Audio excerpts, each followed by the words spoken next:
What I do think is different is that I think the younger generation in South Koreans is actually in many ways a little more confident about their ability to be a real country. And I think if you grew up under Japanese occupation, war, liberation, military governments, which many of the older generation did, there was a real view of an almost a inferiority complex view of where you fit in the world. And I think the younger generation has a lot more confidence. And I think a lot more willingness to say, we're going to do it our way. I've certainly noticed the generation gap in Korea, South Korea. It's a very interesting thing because the younger Koreans that I've met are certainly enamored with American culture, but not necessarily with American politics and with the American political presence and military presence in South Korea.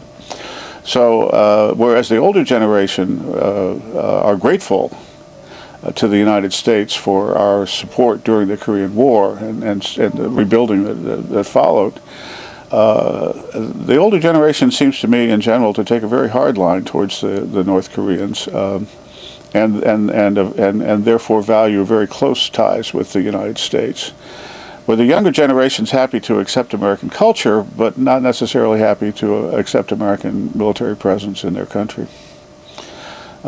It's just an interesting thing to observe. Public opinion has generally been expressed about the U.S. alliance in general, and it waxes and wanes. I mean, public opinion in South Korea is extraordinarily volatile. So for instance, at any given point you'll find a poll that will say that the United States is the greatest threat to peace in the region. This tension between fears of abandonment and fears of embrace with the United States compete in the body politic as well as in public opinion polls. They're very upset about many of the things that the United States Army does in Korea. If you ask the question after the two young girls were killed by a U.S. transport vehicle back in 2003, and you're going to get some very strong feelings against the U.S. Army.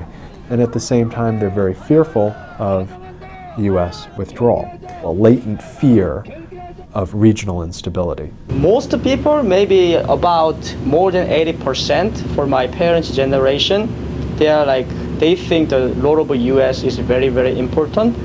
There is a generation gap between different generations, especially my parents' generation and my generation in Korean society, because when I was young, like my grandparents, my parents always had like a skeptical views about North Korea, and there's no doubt that North Korea is like a bad country which invaded my country like during the Korean War, and their communist regime under the dictatorship was tried to harass and kill people who don't listen to Kim Jong-il.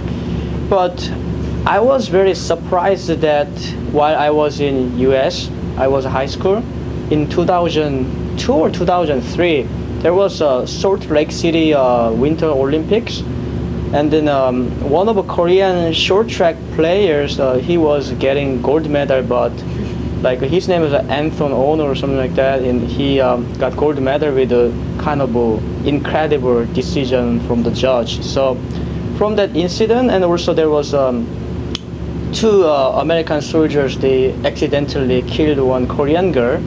So those sentiments brought about anti-Americanism throughout the Korean society at the time.